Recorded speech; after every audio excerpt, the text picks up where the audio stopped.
P27 న్యూస్కి స్వాగతం. రంగారెడ్డి జిల్లా బండ్లగూడ జాగీర్ మున్సిపల్ కార్పొరేషన్ పరిధిలోని కాళీమందిర్ సమీపంలో గల ఎస్సీ హాస్టల్లో విద్యార్థులు అనేక ఇబ్బందులు ఎదుర్కొంటున్నారు. ప్రభుత్వం నుంచి బిల్డింగ్ ఓనర్కు అద్దె రాకపోవడంతో ఎస్సీ హాస్టల్ బిల్డింగ్ ఓనర్ విద్యార్థులను హాస్టల్ ఖాళీ చేసి వెళ్లిపోవాలని సూచించారు.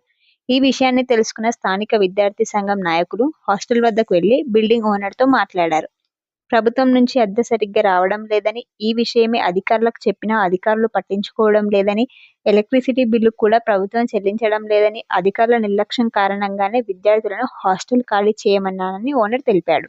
విద్యార్థి సంఘం నాయకుడు మీసాల లక్ష్మీనివాస్ మాట్లాడుతూ, ప్రభుత్వం అద్దె చెల్లించకపోవడంతో విద్యార్థులను రోడ్డుపైన పడేయడం సమంజసం కాదన్నారు.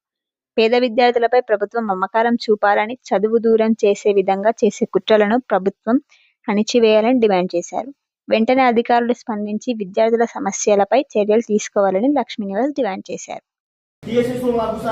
వారం రోజుల్లో గడువు కల్పించారన్నట్టుగా 7 రోజులు అంటే ఉన్నట్టు ఇప్పుడే బయటికి పెట్టేస్తారు. స్తోమత వచ్చినప్పుడు మాకు వచ్చి అండగా నిలబడి మేము ఉన్నాం రా అని మాకు చెప్పి ధైర్యం ఇచ్చి ఒక వారం రోజులు గడువు ఇప్పించినారు. మరియు అదేవిధంగా మాకు పర్మనెంట్ బిల్డింగ్ అనేది ఇప్పిస్తే టైంకి అన్నగారు వచ్చి మాట్లాడి మనకి వారం రోజుల టైం ఇవ్వడం జరిగింది. థ్యాంక్స్ అన్న.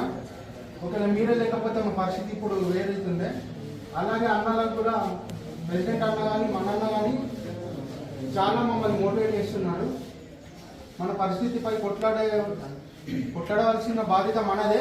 కాబట్టి మనం అందరం ఐకమత్యం నుండి ఈ సమస్యని ఈ ప్రభుత్వాలు మనల్ని రెంటిళ్లలో ఉంచి రెంట్ ఉన్నటువంటి కాంప్లెక్స్లలో ఉంచి మన జీవితాలతో చెలగాట మారుతున్నాయి. కనుక విద్యార్థి మిత్రులారా, తెలంగాణ సామాజిక స్టూడెంట్ ఆర్గనైజేషన్ నిరంతరం మీతోటి ఉంటుంది.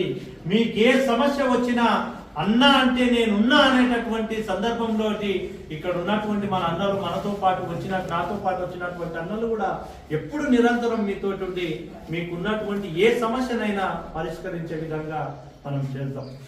కానీ విద్యార్థి మిత్రులారా, ఈ రోజు ఇక్కడ చూస్తూ ఉంటే 1 మంత్ నుంచి ఇక్కడ ఓనర్ గారు